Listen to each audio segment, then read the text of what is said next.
This is a Dragon Blazer production, and I am the little boogeyman. All right.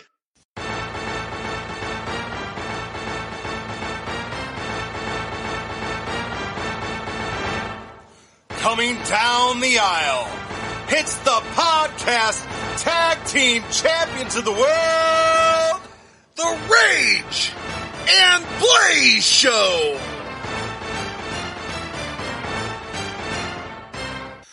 Welcome to another exciting episode of the Rage and Blaze Show. I'm Rage. And I'm Blaze. And today we're going to go back to August of 1992. It is Summerslam. Woo woo. Yeah, it should be fun. Looks like the Ultimate Warrior is back. He's on the promotional poster, so he's definitely going to be fighting. I see Undertaker. I see Owen Hart, British Bulldog. Should be a good one. Legion of Doom, looks like they're facing, Money Inc. So, looks like we got some good matches. Hopefully it lives up to what the poster, looks like. I'm pretty excited, but before we get into that, got a few things we'd like to talk about. Let's start with the new TV show that just came out. I've only watched one episode. You said you've already watched 2 episodes. Young Rock, what'd you think? I actually really liked it. It was really funny. I like the whole premise of The Rock. It's kind of funny because there's been a lot of jokes that The Rock might run for president, and they just play into these jokes by having a television show where he's running for president. Yeah, so that's kind of the idea behind the show. He's being interviewed, and that's why they're going back and talking about his youth. It kind of reminds me of a show, I think it was called Me, Myself, and I. I think it was Bobby Moynihan was the star of it, where it went through 3 different stages of his life. It was like middle-aged, old, and as a kid or a teenager. Obviously, Young Rock goes more as a kid, teenager, and his football career right after high school. So starting his college football career, or at least that's so far what we've gotten in the first episode. Like I said, I haven't seen the second episode. The first episode focuses a lot on him in 1982 when he was a kid. 80. It was 82 it's 82, 88, and 1990. Okay. Are the 3 years that we see him. So does episode 2 have different years or same years? Nope. The episode 2 focuses on his high school years in 1988. Okay, so they don't focus on all 3 stages every episode then. Yeah, or at least so far. In fact, I'm not even sure I saw, like in the first episode they showed all 3 of them.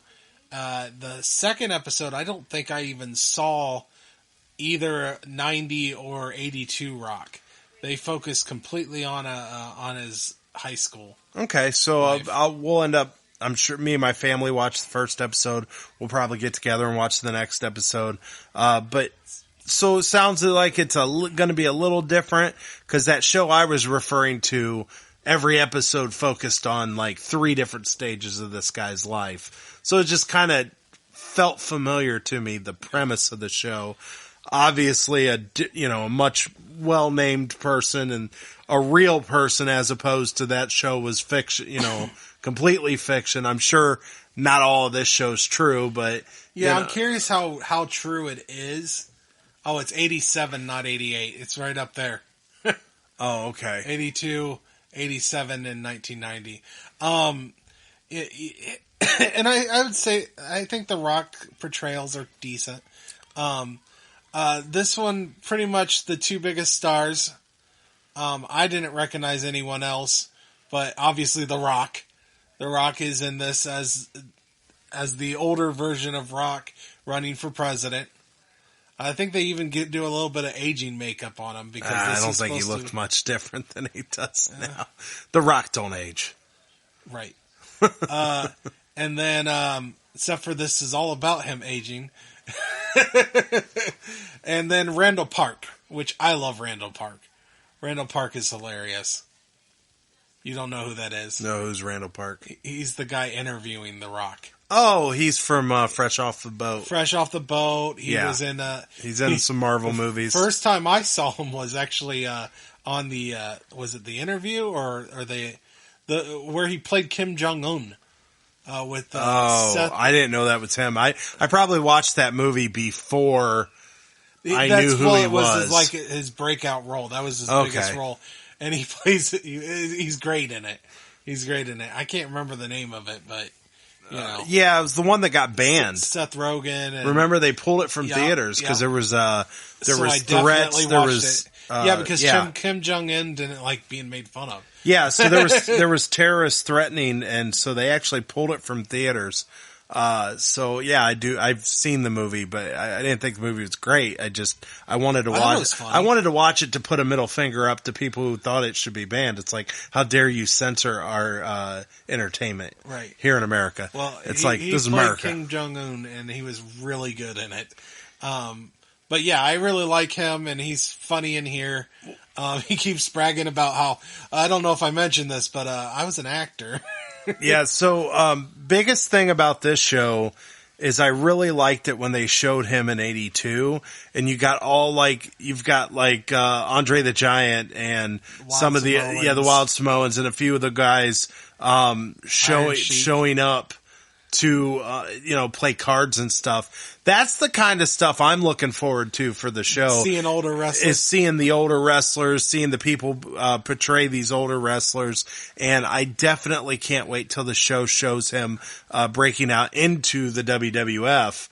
It'll be interesting to see if the show calls them WWF or if they call him WWE, even though when The Rock first showed up as Rocky Maivia, it was WWF. That's kind of what I'm curious about with the show. Well, the show is, will it show him starting his wrestling career? Well, I feel like the show is more about him talking about the parts of his life that people don't know. I mean, he was highly publicized. When he was The Rock in WWE, I mean, I'm just saying, he was huge. I'm curious where all it goes. I mean, I like to see the portrayals of the old wrestlers. I think that's really cool. That's something I'm going to look forward to while continuously watching. A couple other big ones. Although, don't ruin it for me, but that's cool. Yeah, but yeah, that's the part of the show I'm looking forward to. So I'm sorry. Was it a spoiler to tell you that there's more wrestlers in the show? No. I just don't want to know. I just don't want to know who shows up. I wasn't going to tell you. I'm just telling you get to see two big ones. Yeah. When I sat here and watched it with my family, I was just gleefully watching as they kept showing all these guys, and I was like, "Oh, this is awesome!" So I just can't wait to be surprised. I like the surprise element. If you get technical, The Rock is by far now. There's one that can claim close to it. By far the biggest star to come out of wrestling. Oh, to come out of wrestling, by far, bar none. Bar none. But Batista's up there, though. Batista's pretty great. He's not on Rock's level yet. He's not on Rock's. He's doing good for himself. I literally said The Rock is by far the biggest thing. Yeah. But Batista's pretty big, too. I mean, he's up there.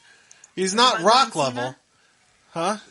He's referring to people. Tell me one good movie John Cena has starred in. The Blockers. It was pretty good. That was funny, but that was still an ensemble role. Doesn't matter. It's still The Rock funny. brings you. The Rock is the star of the show. Batista hasn't quite. I guess he has had a few starring roles, but for the most part, he's also ensemble so far. He had My Spy. Okay, there's one. I want to see it. I haven't seen it. It's good. It's we watched it with the kids. It was good. It was funny. But I liked it. Nobody's at Rock's level, but we have gotten a little bit more. And actually, you know what? In fairness, I've enjoyed the movies John Cena has been in, but he's nowhere near close to Rock or Batista. The Rock's doing Hollywood movies. Cena's doing Experian commercials. There's different level there. I can't think of her name right now, but that the shock comedian. He was just in the Mountain Dew. He was just in the Mountain Dew commercials. Super Bowl. But did you guess right? I don't know. I'm assuming I would have won a lot of money if I did. Yeah, I didn't. They haven't contacted me yet, so I don't think I did either. Right. But No, he was in that. What was that one movie he was in with? The shock comedian. She's the nest. She's pregnant or was pregnant and had a show where she's pregnant just recently. I want to say Amy. No, Amy Schumer. Schumer, yeah, Amy Schumer. What about her? He was in that movie with Amy Schumer that was hilarious.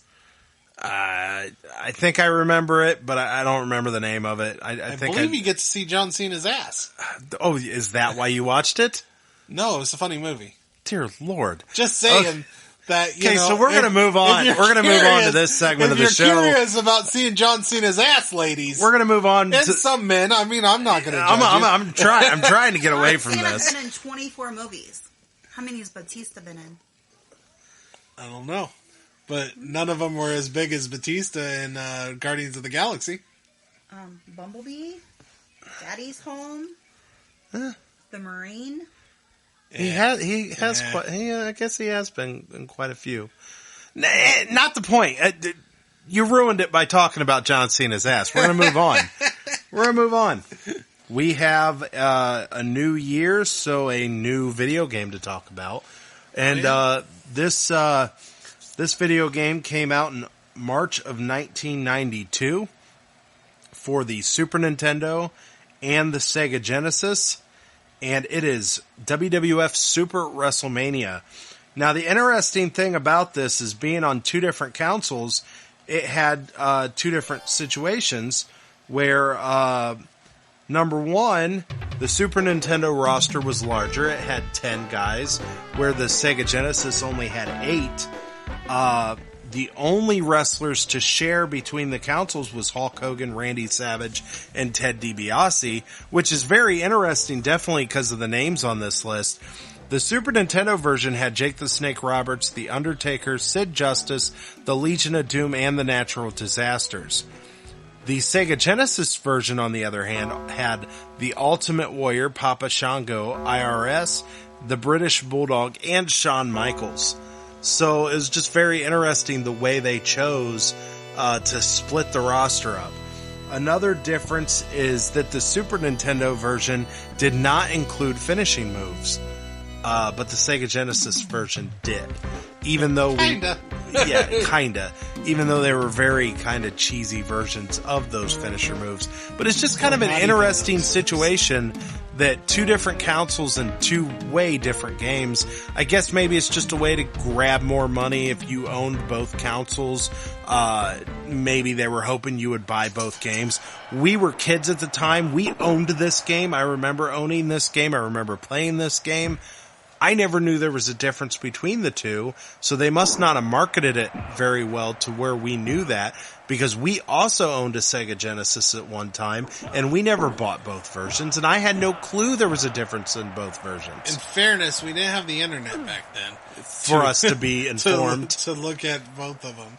But we did have Nintendo Power, and I'm guessing Nintendo Power didn't let us know the Genesis version was that's different. fair. That is very fair. Not only that, but I don't recall us ever having a Genesis. I don't think we ever owned one. At some point we did, but yeah, we sort of did. Remember, we played Genesis. It was, I think, one of Mom's boyfriends, because we played Ghosts and Goblins on it, and played Sonic the Hedgehog, Sonic Spinball. There was Genesis games I remember Genesis playing a lot. I don't know if we owned it though, but yeah. I don't think we ever really owned one ourselves. Well, regardless, like I said, these were very different versions. Just the roster being different, the fact that you couldn't do finishing moves on Super Nintendo. The game plays very similar to a couple other Super Nintendo games we played back around the same time. It looks like they used the same engine multiple times on the Super Nintendo. And I think my fond memories for this... Punch, kick, grapple. I think my fond memories of this was at one of the more updated versions, because we watched this and it was kind of blah. It was kind of, I remember liking this game style, but I remember more. Well, keep in mind, that's what we had back then.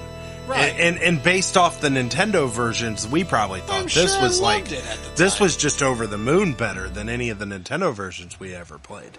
So this was before we got some great wrestling games on 64 or the arcadey versions of some of the games on Super Nintendo that we eventually get on Super Nintendo and PlayStation. In your house, anybody? In Your House is one of them. But yeah, like I said, this is very fond memories. Remember playing punch, punch, kick, kick, a very tug of war style grapple. Yeah. We're just button mashing. Yeah. But definitely wrestling games evolve and get better from here. But this was definitely, I think, one of the better wrestling games when we finally oh my gosh, look at this, how much better it is than the Nintendo. So, but yeah, fond memories. Agreed. I mean, yeah.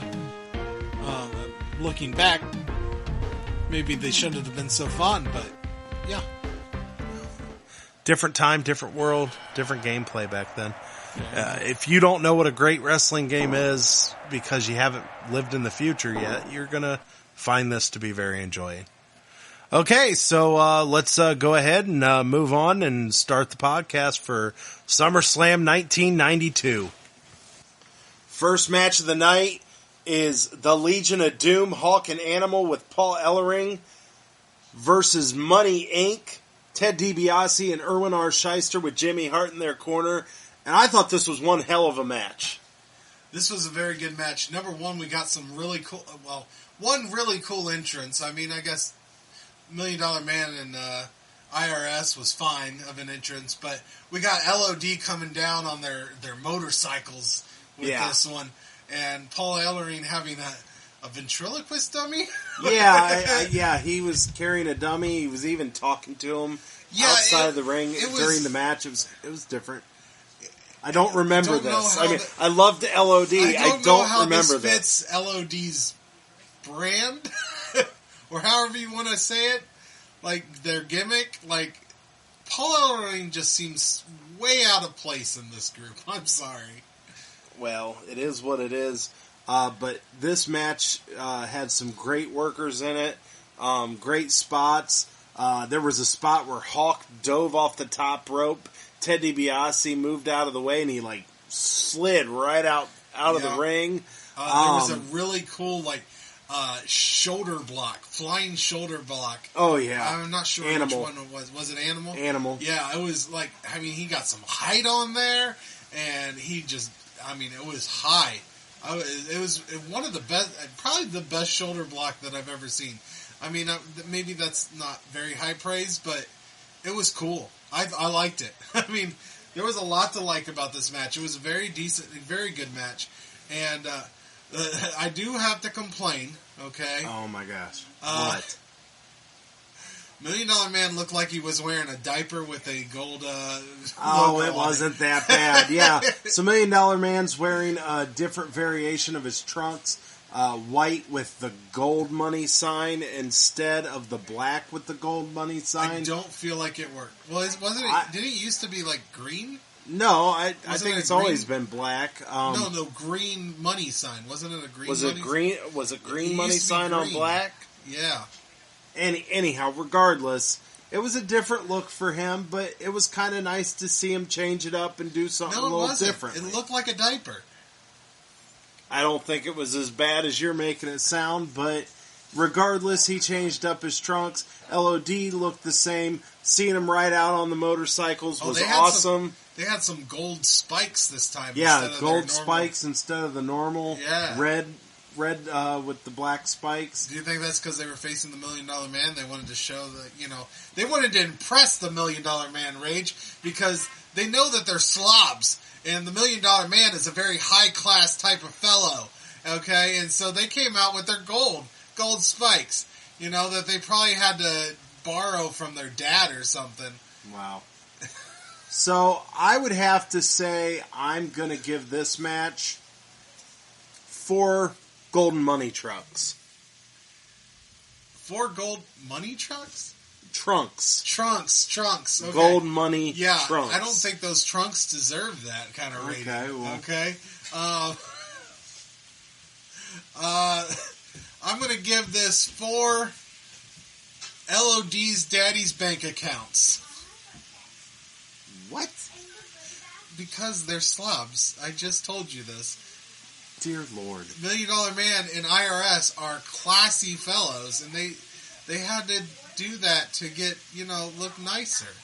Well, regardless, I thought this was a great kickoff to SummerSlam 1992. Something else we haven't mentioned yet is this is an outside venue, and it's at Wembley Stadium. So we noticed is because it's outside, when they stomp and they make noises in the ring, we noticed is because it's outside, when they stomp and they make noises in the ring, we noticed is because it's outside, when they stomp and they make noises in the ring, it's not as prominent. You can, it feels a little weird. And I think that's most outside venue shows. And you also get to hear a bunch of fans with an English accent going, LOD, LOD, LOD. I heard him chant LOT. I never once heard an accent, but you guys be the judge of that. Let us know on the Facebook page. I'm kind of curious. I'm kind of curious if anybody else heard it. It just sounded like LOD chants to me. I think Blaze is getting it in his head that there was an accent. There's an accent. I think he's just hearing things. I don't know if you realize this, but a lot of people in England have English accents.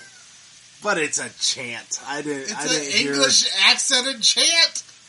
All right, well, we'll keep an eye on that, see if we can hear any other chants that sound a little different because they're over there. I'm on the case, Rage. I am on the case. We'll keep an eye on it. I'll let you know if I hear it, but the LOD chants didn't sound any different to me. So, here we go. So, the next thing we get is an interview with Virgil, where that interview was too legit to quit. Ugh, just quit. And he is talking about his upcoming match against Nails, which we found out is a ex-con wrestler, is basically what he is. And this match is Virgil versus Nails.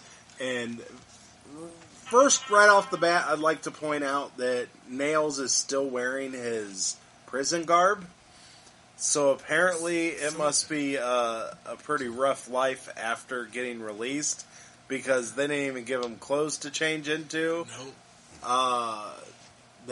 He got to keep his prison garb, apparently.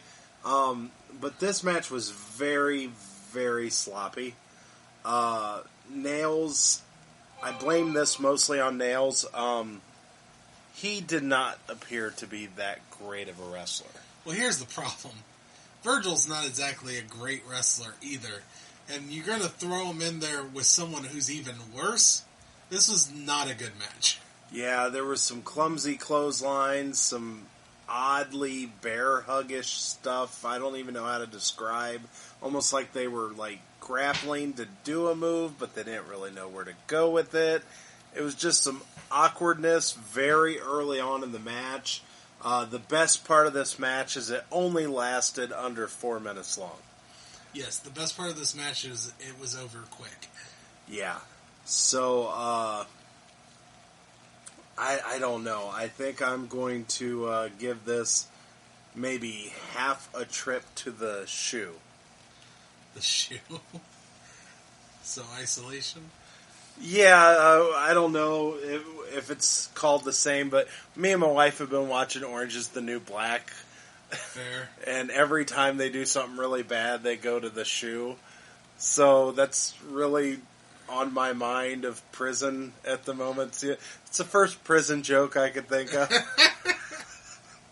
So it was either half a trip to the shoe or half a shot, because they also get shots all the time. I'm not 100% sure what that means. I've never been to prison, let alone lady prison, so I don't know. I don't know the rules here, But yeah, we'll just go with half a trip to the shoe. I'm gonna go with half of. Please, just stop. Just stop.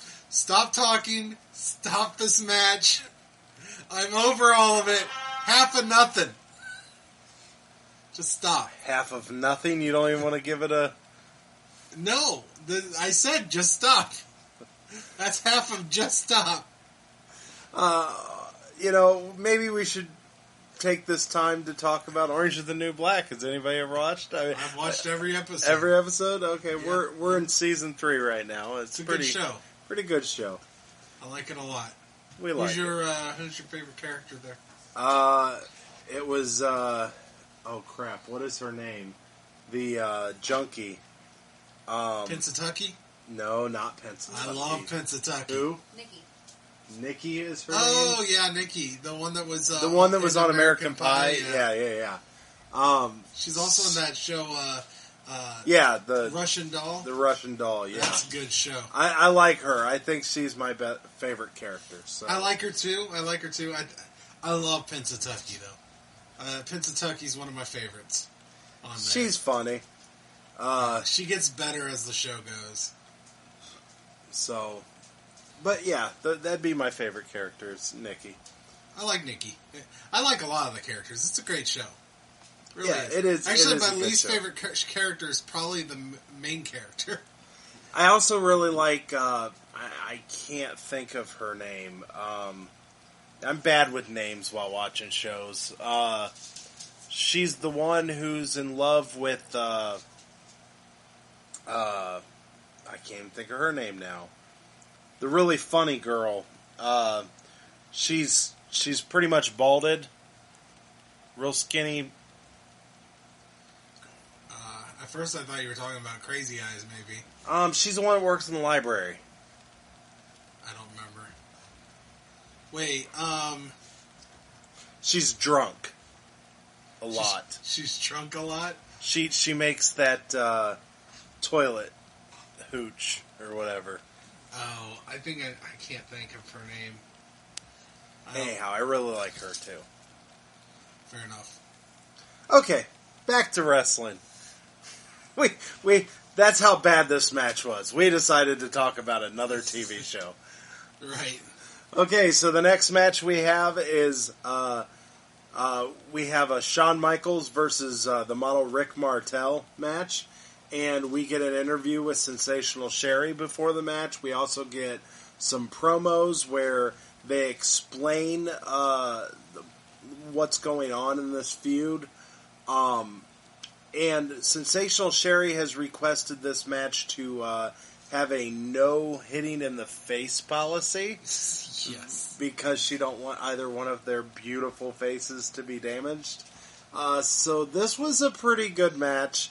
There was a lot of extracurricular after the match. Very funny spot in the show, but a very good match to attach with it. Not all comedy matches are good matches, if that makes sense. This was a pretty good match with a lot of fun stuff going on, definitely with Sensational Sherry. And at the end, first off, there's no resolution to it. It's double count out. They both start hitting each other in the face towards the end. And then Sensational Sherry does this, like, pretending to faint. So these guys would fight over her. So then there's a moment where they're literally carrying her down the aisle. Then the next guy knocks her down, or knocks the one guy down, and then takes her and carries her. Almost Knocks like her down too, almost by the like way. two Let's cavemen. point out, yeah. Almost like two cavemen. Mine. So it was very a lot of comedy, and then it ends with Rick Martel dumping an ice bucket of water on Sherry at the end. And so she's the one who gets embarrassed at the end and everything. I would give this about 3.5 ass cheeks. Damn it. Oh, did I take your score? Yes, I was definitely doing Yeah, there was definitely a lot 3.5 of exposed asses. Is Yeah, there was- exactly what I was going with. Yeah, there was a lot of ass cheeking in this.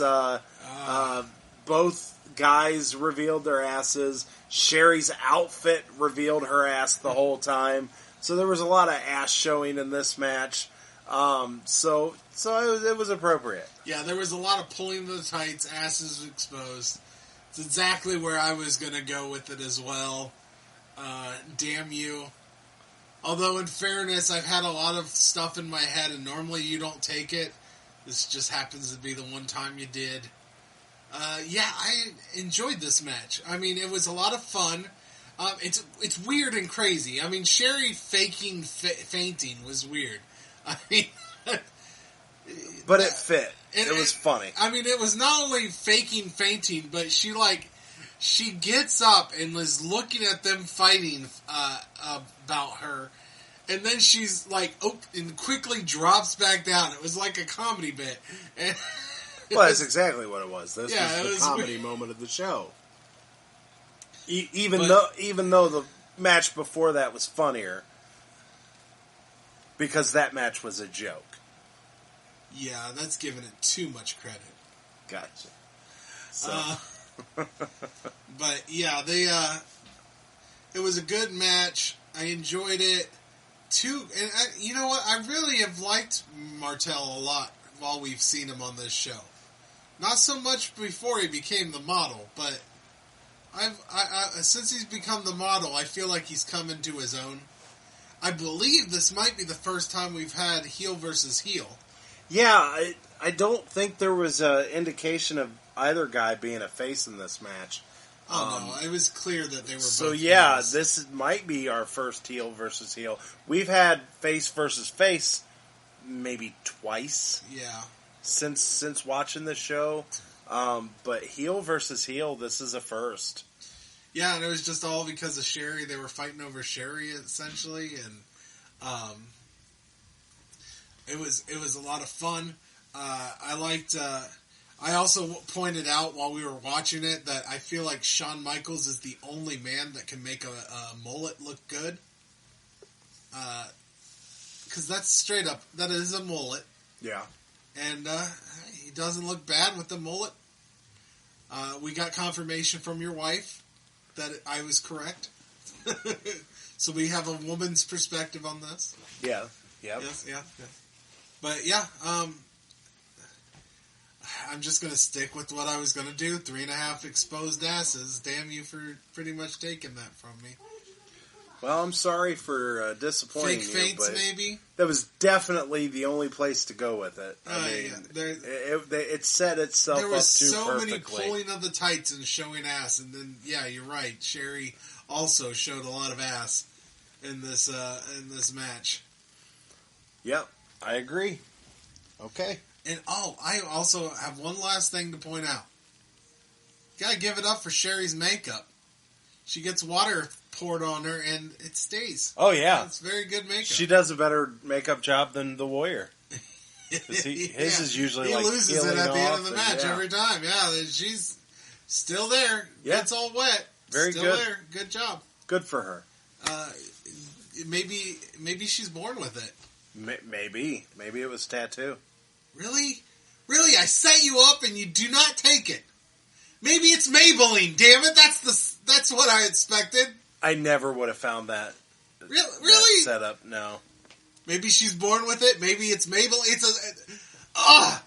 Stop the podcast. Okay, so the next match. Before we get the next match, we get a Nasty Boys interview. We did. And they were pretty much talking about the title picture, but they're not involved in the match. Yeah, they were saying that they deserved the title shot, not the Beverly Brothers. So that's what happened there. They end up talking about the title picture, how the Beverly Brothers didn't deserve it. But then I can't entirely disagree with them. Well, it is what it is.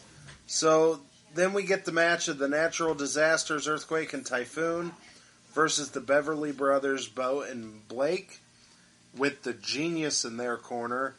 And I thought this match started off really hot, like really exciting, really fun. And then somewhere down the line, it just kind of slowed down and kind of was a little bit boring after that. Like, I thought it really started with some great momentum. But then there was just a lot going on that was just, I don't know, maybe too slow for my taste. But it wasn't a bad match. It just wasn't a great match. I'm going to probably just stick this right in the middle. Let's do a 3 on the Richter scale. Yeah, this was a lot of smashing into each of the Beverly Brothers, and then it was them isolating Typhoon for most of the match. Yeah, and that's kind of where it got slow for me. Yeah, but it's exactly what you'd want to do with two heels, especially with two giant men which. By the way, I'm just going to make it known here. I cannot stand them being faces, the natural disasters. And I don't give two shits about the Beverly Brothers. But this match could have been worse. This is better. Although I was kind of hoping this just ended up being the natural disasters just squashing these two. Yeah. Because that's what should have happened. But it ended up being a slightly better than that. I mean, like I said, what you call slow, I call smart wrestling. Yeah, but there's a point where you've got to do some stuff to keep the match interesting. I think, here's the problem. I like these tactics, and it makes sense. I just don't like it with these two because I don't care about these two. Like, who the hell's the Beverly Brothers? Why are they in a title match at SummerSlam? I mean, these are the questions I have. Now, the rating I want to give this is 3.5 mullets, because that's what was in that ring. 3.5 mullets, because, well, you know, Earthquake has a skullet, not a mullet, because he's half bald. So, it's technically 3.5 mullets. However, this match doesn't deserve 3.5. So I'm giving it 2.5. Oh, so you already lowered it, huh? Huh? You already lowered it. Well, no, what I'm saying is I wanted to give this 3.5 mullets because that's how many mullets were in that ring, was 3.5. My actual rating, because the rating that reflects the match, is 2.5. And so many mullets. And this just... You got the Nasty Boys. You've got everyone in that ring, Beverly Brothers. You got the Earthquake and Typhoon, all with mullets. And as we just pointed out, there is one man that makes that mullet work. And none of them had anything to do with this match. Because it's Shawn Michaels. Yeah. And he is a sexy boy. Sexy boy. He's not your boy toy. Boy toy. He's, just a sexy boy. Okay, sexy boy. Let's move on. Okay, so the next thing we get is a Bushwhacker interview. It was just whatever. Yeah, it's Bushwhackers. And then after that, we get a Lord Alfred Hayes, which we forgot to talk about this earlier. This is the second Lord Alfred Hayes segment. They are looking for, did we even talk about the Ric Flair interview? I think we actually accidentally forgot about it. So there was a Ric Flair interview, discussing basically how, Mr. Perfect is going to be in the corner of one of these two wrestlers, Ultimate Warrior or Macho Man. So Lord Alfred Hayes has went to both of their locker rooms trying to find out where Mr. Perfect is, and he can't seem to get nowhere. There's this thing going on with Mr. Perfect that we're a little kind of confused about. Why Ric Flair and Mr. Perfect's involved in this at all. Both of these guys are face, so you got a face Macho Man and a face Ultimate Warrior. I don't recall Ultimate Warrior ever going heel in the WWF, and I don't recall Macho Man going back to heel. So I'm a little confused at what's going on here. I'm kind of curious what's going to happen here. Yeah. Maybe it's leading into a Survivor Series match for the next pay-per-view. Maybe that's, hard to say. So I'm very curious, what's going to happen here. But we'll definitely talk about it when it happens. But the next match we get after this whole Lord Alfred Hayes thing is Repo Man versus Crush. And this was a decent but quick match. There wasn't really enough body of work here to really go one way or another on whether it was a good or bad match. But it kept my interest for the couple minutes of, that it was there. It was essentially a squash match. They're making Crush look pretty dominant. Yeah, and Crush ends it with crushing Repo Man's head. Yeah, so that was his finisher, I guess, apparently. A few things I need to talk about. First off, yet another mullet. We're still on mullet watch, and we're getting all the mullets everywhere. Such a popular hairstyle in 1992, apparently. Yeah, you had all these guys. We've had several mullets in this show. Billy Ray Cyrus at the time had a mullet. They even made an Achy Breaky Heart reference during that last match. So we've gotten Too Legit to Quit. We got MC Hammer and Billy Ray Cyrus. Pretty sure it's yeah. So we'll see what more happens here. But I'm going to give this match maybe maybe 3 Alohas. All right. I'm going to give this 2.5 stolen cereals. And let me tell you why, Rach. Every time I see Repo Man pop up there, I feel like he's about to steal my cereal. All right? He's going to take my Cookie Crisp away, and I don't like it. Yeah, that would suck. I do enjoy my cereal. Don't want him taking my Cheerios. Yep, that's what I think. He's going to steal my cereal, maybe some candy. Like, I don't take this man seriously in the slightest. Yeah, I don't think that's the point of him. So, I agree with you. The sad thing is this was a reunion of sorts, obviously facing each other, but these are 2 former Demolition wrestlers. Oh, shoot. Yeah, I forgot Repo Man was part of Demolition. Yeah, Crush and Smash facing each other here. So, that's kind of noteworthy to point out. Too bad Axe wasn't there, too. Yeah, Axe should have been a manager. This could have been the first triple threat match right now. Could have, but I don't think we get that till about 1997. I know, I cannot believe it's so long before we Hard to believe there was no triple threat matches. Yeah, until that's then. like one of my favorite matches. I mean, but apparently all we get is tag team matches and singles and not even a fatal 4-way, I bet. No, I doubt it. I think Fatal 4-Way probably came after Triple Threat, you would think. I would think so, yeah.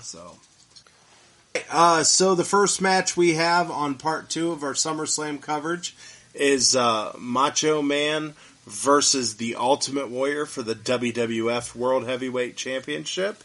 And trying to remember, was there any interviews beforehand? I think we've had... No, I think there... We had interviews, like, leading up to this match. Yeah, I don't think there was... I think there was promos.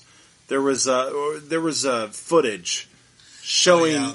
there was footage showing what's kind of led up to this match, showing more of what happened between Mr. Perfect, Ric Flair, and why they're involved in this situation. But this match, I believe, was amazing. I thought this match was awesome. Later in the match, you had Mr. Perfect and Ric Flair come down the aisle and start to interfere, but they interfered with both guys. It wasn't... They were playing them. Yeah. That's what essentially happened. They were playing both sides. They were trying to make Ultimate Warrior think that Macho Man was working with them, and then when Macho Man realized that they were screwing over Ultimate Warrior, he attacked them, and then they attacked him as well. So it was all a trick to try to put them against each other. Yeah, so... It was a really good story, to be honest with you. It very was unique and a little very more... unique, very different. Yeah. But, like I said, I enjoyed this very much. But Ultimate Warrior ends up winning this match by countout. So obviously he does not win the title. I just thought there was a lot of great spots. This was a 28-minute long match. Yeah, it was long. And it didn't feel like it was 28 minutes because it was so entertaining. It was a pretty entertaining match, I agree. Yeah. So I'm going to definitely give this match 4.5. What do I want to give this? 4.5 inside out. Oh, God. Single, yeah, let's talk about that. Inside out warrior outfits. Oh my gosh, there was 2 outfits that in the Video promos, package, yeah. and then in the match that Warrior wears. Like, why the fuck are you wearing this? Yeah, like, the one was like showed like fake muscles. Yeah, it's like you have muscles. Why are you wearing a shirt? And like at least at the actual pay-per-view, they were showing the actual muscles and not like the muscles on his skin. They were showing him inside out, his actual muscles on the inside of his body. But the other one was literally just painted on muscles on... You're a very muscular man, Ultimate Warrior. Why do you need this? Which I also want to point out, he looks a little bigger than he did when he showed up at the end of WrestleMania to save Hogan. I feel like he's definitely been working out a little bit more because he looked really small at WrestleMania. So I don't know if he's juicing already again or if he just started getting back into shape. Warrior's not really known for being a team player, so maybe. So yeah, he, because at WrestleMania he looked like a deflated version of Warrior. And this, he looked more like the Warrior. So, but yeah, really hated those singlets. Yeah, they were awkward. But this is, like I said, great match. I'm giving it 4.5. I'm gonna give it. What do I give this? I'm gonna go with 4 Ric Flair double crosses. Fair enough. Flair enough. Flair enough. On that note, let's move on. Yeah. Okay, so the first thing we get is a Ric Flair and Mr. Perfect interview explaining their actions. Basically, in a nutshell, I don't know. They were pretty much saying that it was a plan, the whole confusion thing, because there was never a deal with either wrestler. Yeah, and so Ric Flair is going to get his title back. And yeah, so it's all about Ric Flair getting his title back. After that, we get a match between Kamala with Kimchi and Harvey Whippleman in his corner, and then The Undertaker with Paul Bearer, of course, in his corner. This was a short match, but it wasn't a bad match. There wasn't a lot here. There's almost a lot more going on after the match happened than during the match. But there wasn't nothing bad here. It was 2 big wrestlers going at it, and, you're going to get what you're going to get with big wrestlers. But I thought it was a well-worked match. But because of substance, I'm going to give it 3 slaps to the Uganda giant belly. 3? Yeah, I don't know if I agree with the 3 aspect of that. I guess it wasn't offensively bad, but it wasn't exactly a great match. I don't even know if I would say it as I don't know, there just wasn't much here. You got a little choke slam from Undertaker to Kamala, but there wasn't really anything here. It was kind of just boring. I didn't really get anything out of this. I didn't get to see Undertaker. I mean, afterwards we get a little bit with Kamala jumping off the top rope and landing on Undertaker like 3 times. And then he gets out of the ring and Undertaker just, boop, does this little sit-up. And freaking Kamala out. And then Undertaker just starts chasing him down. And when I say chase, I'm talking Jason Voorhees going after women, teenagers that are having premarital sex and lots of drug use type of chase. He's just walking down in complete with Kamala tripping as Undertaker is walking towards him. Not running, just walking at a brisk pace towards Kamala, and Kamala trips. He doesn't even get Kamala. He just walks towards him and freaks him out. So, I mean, that was kind of entertaining. The ending part, see, the thing is the question is, do you vote for the match or do you vote for the entire segment? Because if you just vote for the match, this is like a 1.5, maybe 2. 1.5 what? I haven't decided yet. I haven't given you my rating yet. Oh, okay. I'm just saying, if you go by just match, the match wasn't much. Most of the interest, and it wasn't that interesting, happens after the match. So what do you say? Do you go for just the match, or do you go for the whole segment? I think the whole package can be included. Like, definitely when there's a lot of extracurriculars after the match, you can kind of give your ranking based off the whole package. I think that's fair. Then I'm going to go ahead with 2.5 horror movie murders. Okay.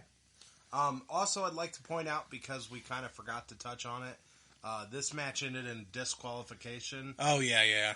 I think Kim Chi... I suppose there technically was... Yeah, Kim Chi hits him with that hat. A hat disqualifies this match. So Undertaker does win by disqualification because... And can we also point out... Okay, Kim Chi makes sense with Kamala. You know, that's actually good pairing. But what the hell is Harvey Whippleman doing here? Yeah, I don't know. I mean, he doesn't he's fit kinda, the rhyme scheme. He's kind of awkward in his placement here.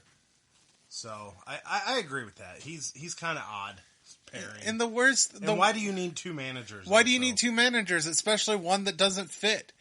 Doesn't fit the character, doesn't fit the gimmicks. He's just there.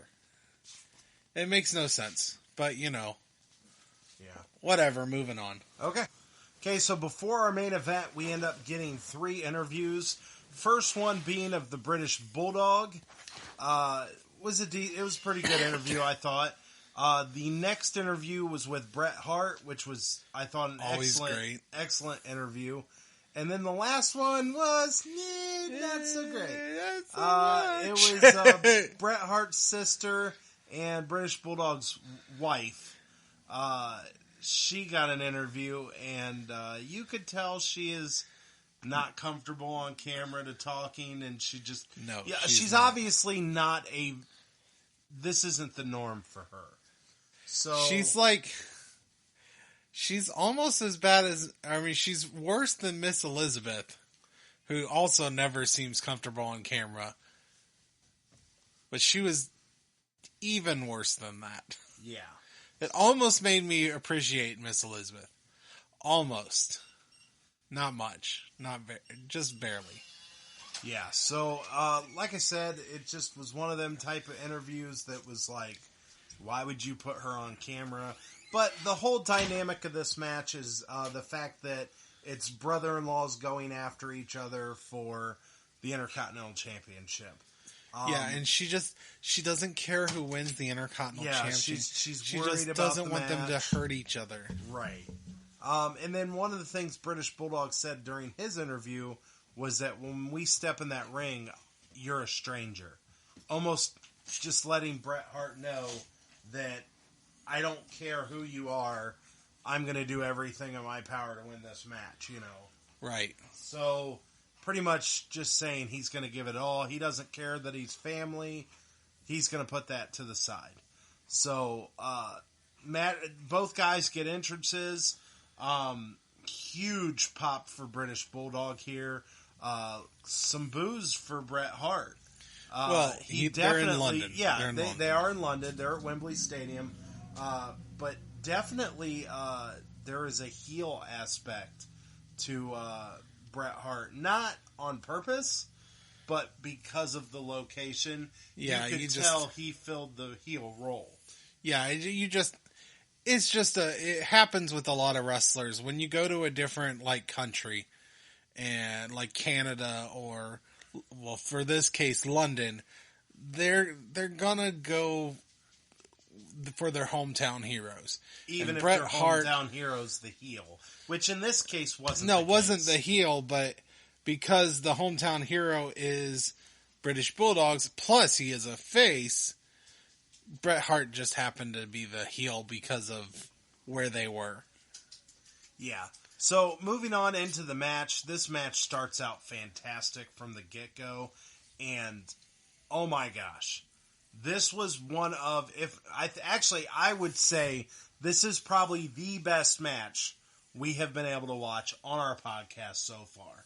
This was phenomenal. This match was just great. There was wrestling moves in this match, and I don't believe I've ever watched this. Well, yeah, I don't know if I've ever watched this match. I've heard about this match before we did this podcast, but I've never watched it myself. There was wrestling moves that happened in this match that I, honest to God, as of to this day, I don't think I've ever seen in a wrestling match before. There was some counters and some reversals that were just very unique to this match. There was a time that Bret Hart flew out of the ring onto British Bulldog, and it looked like it's going to be a simple crossbody, and then he ends up doing like a backbreaker. How would you describe that move? But somewhat of a backbreaker reversal, like a mid-air backbreaker thing. It was just wild. This match had everything you would want. The drama, the story surrounding it, and the in-ring ability. This just brought it all together and was just phenomenal. I can't speak higher about this match than I'm trying to do right now. And I definitely have to give this 5... I'd say 5 Family Feuds. I agree. This match was absolutely fantastic. You're right. There was a lot of really cool reversals. There was a little bit of a confusing aspect. There's a part where Bret Hart has British Bulldog in a chokehold on the ropes, and instead of disqualifying him, the ref stops the count, and then starts the count again, like twice. And for some reason never disqualified Bret Hart. He let the match keep going. He just let him play. You know what I'm saying? Yeah. It was a little weird. But yes, this was a fantastic match. And I don't know if I can agree with it being the best match we've seen, because we've seen some pretty damn good ones. I mean, Macho Man and Randy Savage was fantastic. Macho Man and Randy Savage? That's right. So he faced himself. He did. And Ricky the Dragon Steamboat, he was also in that triple threat. That match was also amazing, so it's close. If it's not the best, it's close. I would agree with that. And I am definitely giving this 5. For the love of God, Bret Hart let go of his neck. 5 of those. But this was a great match. Obviously, British Bulldog won. And I want to point out, that was a fast count. That was a fast count. British Bulldog shouldn't have won that match. Yeah, I will say if there's one critique about this match was the way it ended. You didn't see it coming. It was a simple schoolboy roll up. Yeah. It was just it happened out of nowhere. I do agree the referee seemed to count it pretty fast. Not trying to cause a controversy here. Not that I'm causing controversy. That was a fast count. But it did seem like a fast count. But it didn't end in your typical somebody did a finishing move and then, posed for 10 minutes afterwards. We didn't get all that. Yeah, we had a pretty cool sharpshooter done in this one. Bret Hart, they were on the ground. They were both kind of on the ground getting the double count. And Bret Hart just starts moving his legs on the British Bulldog and then getting up, and he puts him in the sharpshooter. It was like a very unique way of doing it because he was on the ground first before he did it. Yeah. So it was unique. It was just, I don't know. A lot of uniqueness to this match. There was a lot of really cool.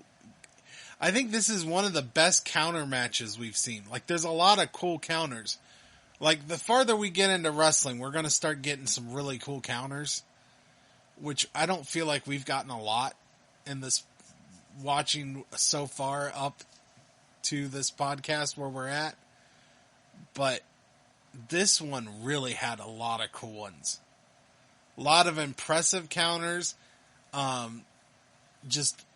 It was, if it's not the best match on this podcast, it's the best technical wrestling we've seen on this podcast. Both of these guys put on a clinic. It was, you know what? I agree with you. I think this is the best match we've seen on this podcast. I knew you'd come around.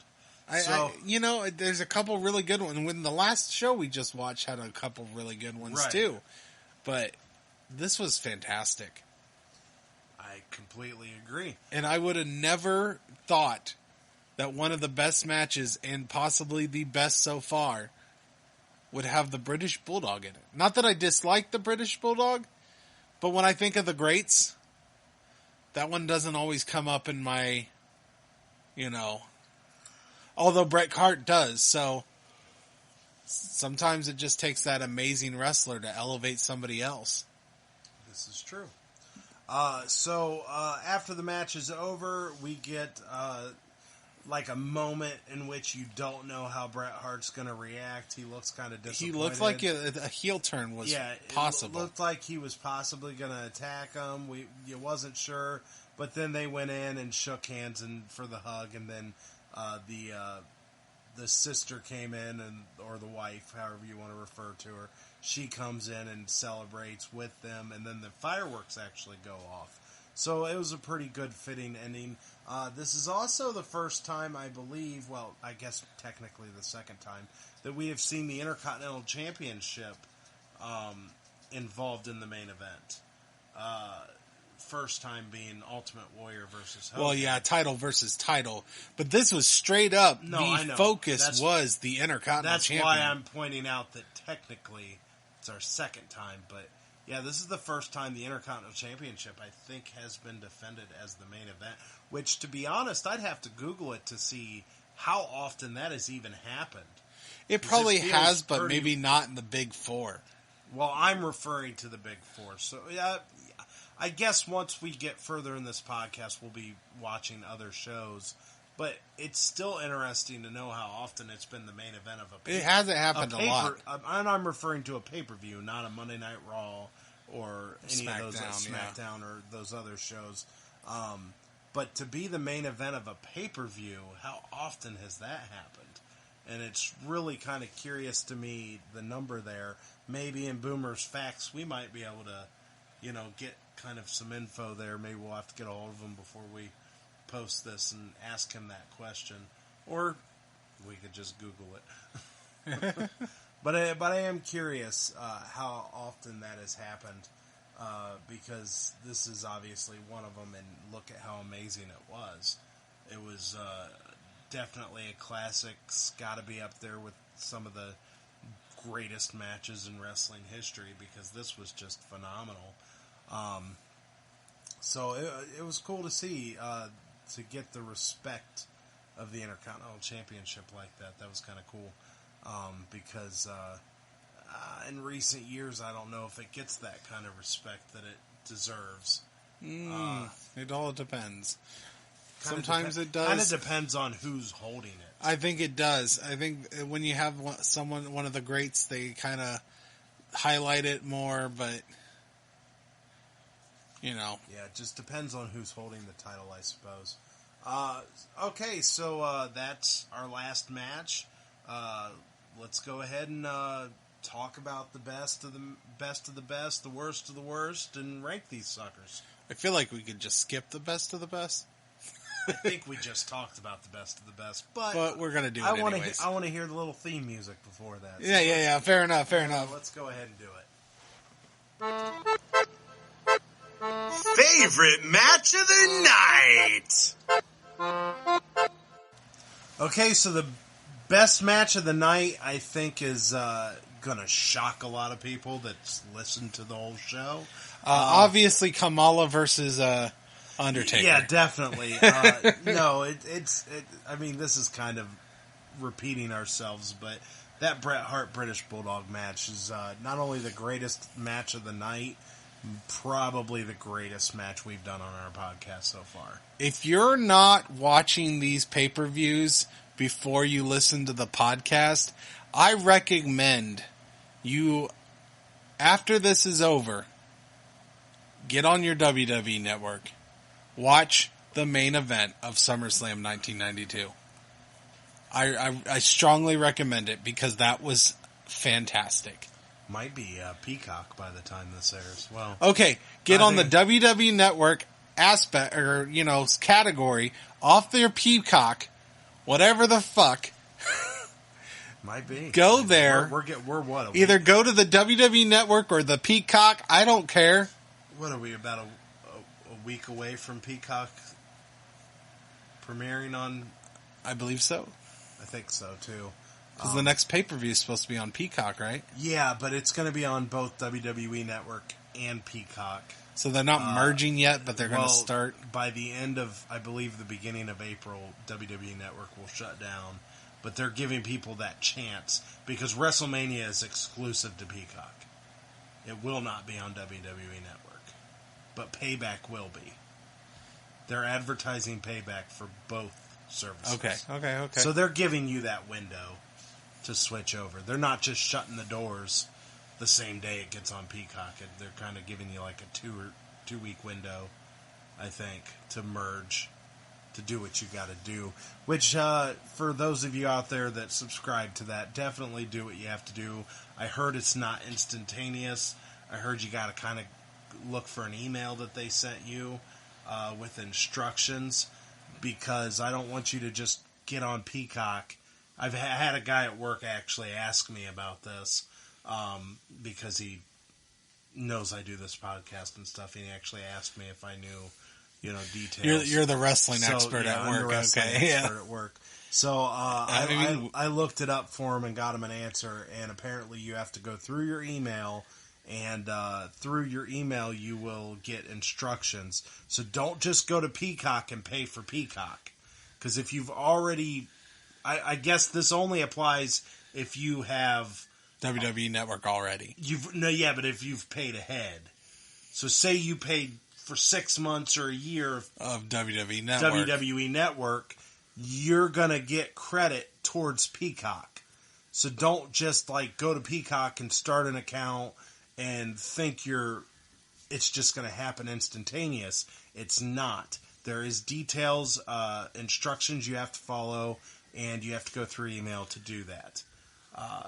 The reason I mention that is because, do you remember EA Play? Yeah. It merged with Xbox Game Pass. Yeah, you didn't have to do nothing. It just happened. My EA Play account gave me credit towards Game Pass, and I didn't have to touch a thing. It just automatically did. Don't have to touch a thing. That is not the case with the WWE Network merging with Peacock. There is instructions. There is stuff you have to do.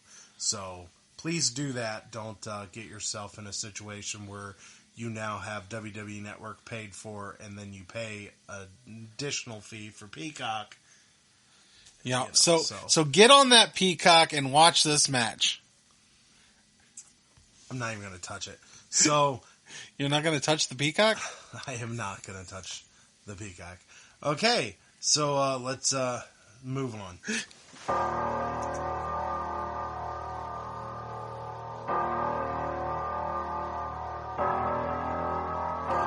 Worst match of the night. Okay, worst match of the night for me is probably one of the worst matches, which is funny because I think this pay-per-view we've seen one of the best matches ever in our podcast. And to be honest, this might be one of the worst matches in our podcast. I'd have to go back through to see, but man, this one was bad. And that was definitely Nails versus Virgil. That match was brutal to watch. Just very sloppy, very bad. I really did not get much enjoyment watching it at all. So I've been debating this in my head, and you bring up a good point. That was a freaking terrible match. I debated on picking the Undertaker versus Kamala match only because I have high expectations when I see Undertaker, and I was very disappointed. But I don't think that's enough to go over such a bad match, so I'm going to agree with you. It's Nails versus Virgil. I don't think there's much of an argument. Yeah, it was just a tough one to watch. Yeah, I can't justify going with disappointment over just such a bad match. Yep.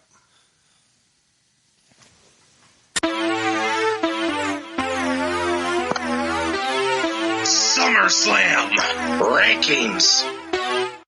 Okay, so with SummerSlam rankings, this is going to be, in my opinion, easy, and it's kind of been the trend. SummerSlam has definitely elevated itself. Every year we have watched a new one. So, obviously, we had the greatest match I think we've seen on our podcast. So, this rightfully so. And we had a really good championship match earlier for the WWF title. I thought Macho Man Ultimate Warrior was a really good match, too. So, I'm going to put this as my number one SummerSlam. So, mine's going to go SummerSlam. This would be the fifth one. And then the fourth, third, second, and first. Very easy list to remember. It just so far has gotten better and better. I think that trend might get broken on the next SummerSlam, but who knows? I don't know what's in the. I haven't looked ahead to see what's on the next SummerSlam, and I don't remember. So definitely, this one's going to be hard to beat, though. I mean, definitely with that main event. This was a great SummerSlam. It had one really bad dud, and I mean really, really bad dud. But the rest of the show was really watchable, very good, strong matches throughout. There's a couple disappointing matches, but you're right. This definitely had one amazing match and another one that was really good. Yeah, I agree. Macho Man versus Ultimate Warrior was a really good match. I believe I also liked the first match with the Legion of Doom versus Money Inc. I thought that was a really good match as well. And luckily the dud, the really, really bad match we had, was very short. So it's not like it really tarnished its legacy too much. So I've got a similar list. Now mine's not as clear cut as yours. My list, I'm going to do this one as at the top. This is number 5 is first. And then I have 3 as the next best one. Then 4. Then 2 and 1. So mine's not quite as clear cut as yours. I thought 3 was a little better than 4. Okay. And that's your opinion. All right, Jim Blaze fans, it's time for another edition of Boomer's Backstage Facts. And today we're talking about one of my personal favorite SummerSlams for several reasons. One, I love the outdoor wrestling events and the fact that it was in the historical Wembley Stadium and it was jam packed. I mean, they're coming off a really good WrestleMania, and now we're going to follow it up with this huge pay per view SummerSlam 92. And that's the thing, like, this is why it felt so big. There were 80,000 fans at this SummerSlam, and we had a double main event with the Macho Man Randy Savage facing the Warrior for the WWF title, and of course the main event, Brett versus Davey Boy Smith for the IIC, and of course Davey Boy is on the home field. So here we go. Here are your backstage facts about SummerSlam 92. Now, the first one is SummerSlam was actually scheduled to take place in Landover, Maryland. London didn't become official until May of 92. And the actual reason for it being moved was with everything going on with the steroids and the sex accusations, sales were down in the U.S. But when they did European tours, they were selling out all over. And that's what made Vince decide to make the change. Also, tickets for this event flew off the shelf. 60,000 tickets were bought for WrestleMania in the first 6 hours after they went on sale. And this is back in the day when you had to actually go to a Ticketmaster and get your tickets. You're not going online and clicking a button or buying them from your phone. So those are pretty impressive numbers. And so does this one. WWF grossed $2.7 million from this WrestleMania. Like, wow. Now, this next one, it's a little bit of a long fact, but it's interesting because, again, you gotta remember, this is 92. This was taking place in the UK, and because of that, there was a 5-hour time difference. Now, SummerSlam took place Saturday night, and then the tape version played 2 days later in the US. There were actually 11 matches on this card, but only 8 were shown in the U.S. version. Papa Shango versus Tito Santana, Tatanka versus the Berserker, and his 6-man tag putting Hacksaw and the Bushwhackers against the Mountie and the Nasties were not shown. And then on the other end, additionally, in the UK, they did not air the match between Crush and the Repo Man.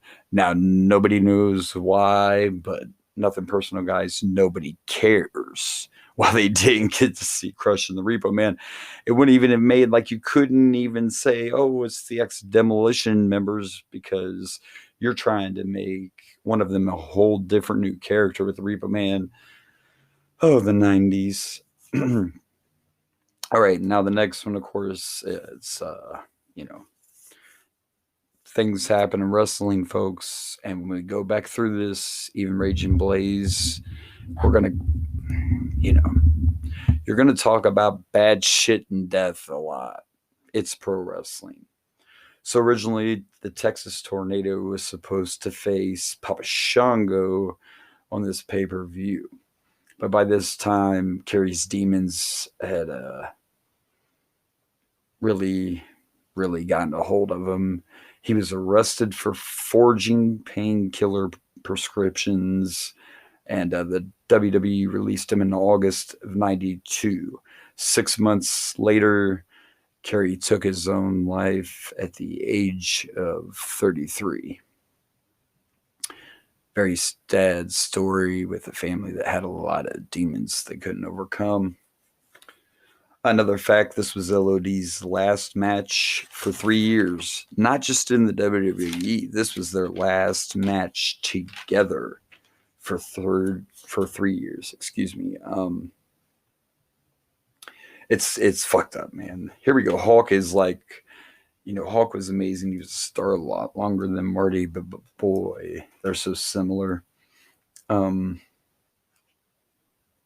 Before leaving for England, Hawk was given a drug test, and he knew he was going to fail. And Animal actually stated he even got high before the match and continued to wrestle. So the pay-per-view's over, they're going home, and Hawk said, fuck it, I'm staying. He stayed, and he hung out with the Hells Angels in England. LOD was both released, and they actually would not wrestle again together until 1996 when they show up in WCW. Now, another little tid fact, and younger fans may not remember, but it's pretty famous. Anyway, the Nails incident took place 3 months after this pay-per-view, and the whole thing was actually over Nails' pay for this pay-per-view. You hear different versions of what really went down, but long story short, this man was in the office all alone with Vince McMahon and had the door locked. He got fired. He showed up at WCW and ECW for a little bit, but right from the get-go, you weren't going to make it in anyway, man. You were specifically created for an opponent for the big boss man. After that, you probably would have got let go, but whatever. All right. Next fact. Shawn was originally actually supposed to take on Bret and win the IC belt. But once it was moved to London, Bret's the one that pitched facing Davey Boy and, of course, putting him over in his home country. It was a no-brainer, and it's a fucking amazing match, man, and makes Davey Boy look like $1 million. I found this one really interesting, but Vince actually wanted the Ultimate Warrior to turn heel, and that was the whole reason for having Mr. Perfect involved in that Macho Warrior thing, and he kept teasing, oh, I'm on someone's side, blah, blah, blah, but yeah, Warrior didn't want to do it, and so it never happened. It was just a story left unfinished. All right, now we'll talk about this amazing main event. And here we go again, man. 3 times.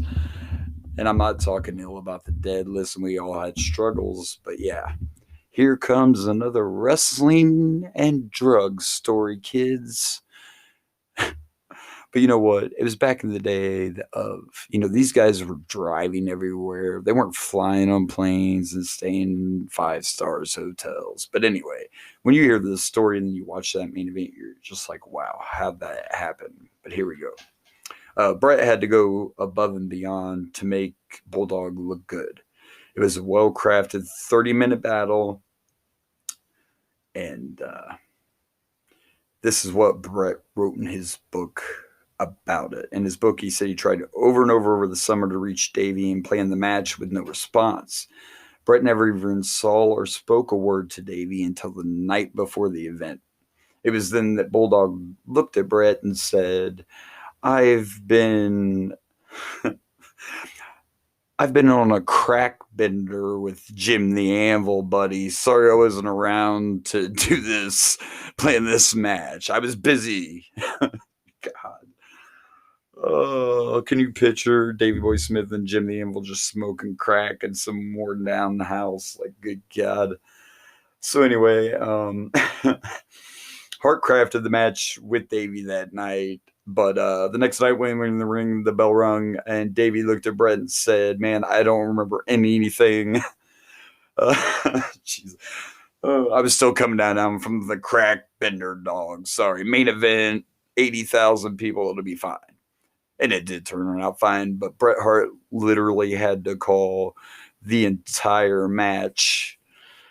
Hey, pro tip, kids, if you want to be a professional wrestler, just say no to crack, cocaine, beating cops, dating underage people, all the essentials.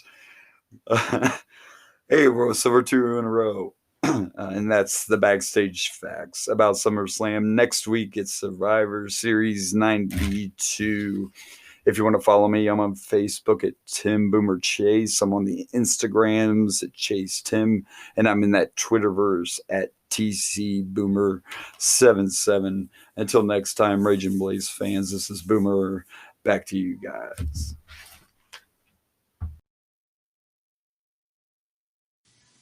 Okay, so this has been another episode of the Rage and Blaze Show.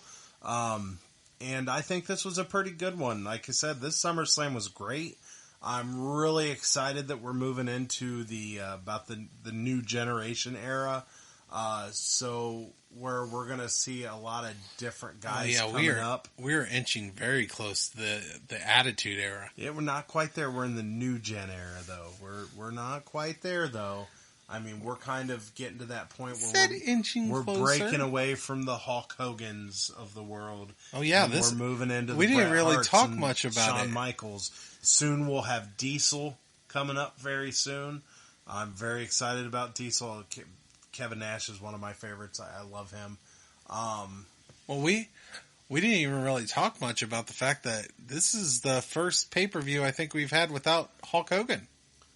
Is it the first? Like, did he miss any others? I'm trying to think. I don't know. It might be the first. We got a lot less posing on this one. Yeah. But yeah, you're right. I mean, we have no Hogan here, and a better pay-per-view. I think he's doing a movie right now, which is why he's not there. I do know that it's not the last we have seen of him, but we are inching close to where his final appearance, I believe, is 93 King of the Ring. Oh. I think that's the final time we see Hogan until, of course, after WCW goes under, and then he comes back. It's Hollywood. So, but yeah, we are definitely into a new era where Bret Hart's going to be the kind of the leading guy. Shawn Michaels is about to move up into a different status. Diesel, Razor Ramon. Yeah, I see he's in the next pay-per-view. That's exciting. So, definitely excited the bad guy.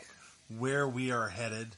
Very excited about that. He was the bad guy before Billie Eilish was. And then soon, we are almost there, the Attitude Era, which I just can't wait to get to. I'm excited. Reliving my childhood, Attitude Era. Yeah. Oh my gosh. Very excited to see that. Okay, so this has been the Rage and Blaze Show. I'm Rage. Whoa! What'd I do? Ooh. I know. You know exactly what you did. I know what I did. You know what you did. Let's plug the pluggables. All right, you can find me on the Facebooks, the Instagrams, the YouTubes, on Dragon Blazer Productions. And you can find me on Twitter on Dragon Blazer Pro, and you can call our voicemail, the official Rage and Blaze voicemail, by dialing 567-443-0663. Tell us about everything. I'd like to say in short intervals. I'd like to say it sounded like somebody pinched your ass when you said the YouTubes. The YouTubes. Yeah, you kind of went with a high pitch with the U, like a YouTubes. Yoo-hoo.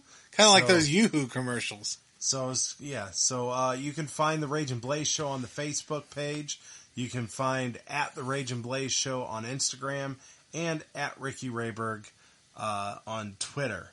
And that is where you can find us. Now we are done with this episode. There you go. This has now been the Rage and Blaze Show. I'm Rage. And I'm Blaze. And good night from Rage's Pit.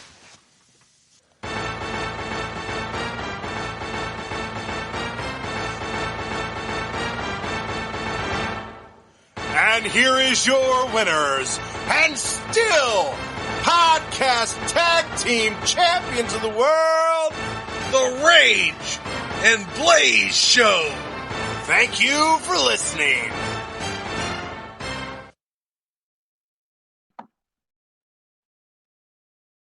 Hey everyone, this is Blaze from the Rage and Blaze and the Boomer and Blaze Show. Thank you for watching. Please like and subscribe for more wrestling content.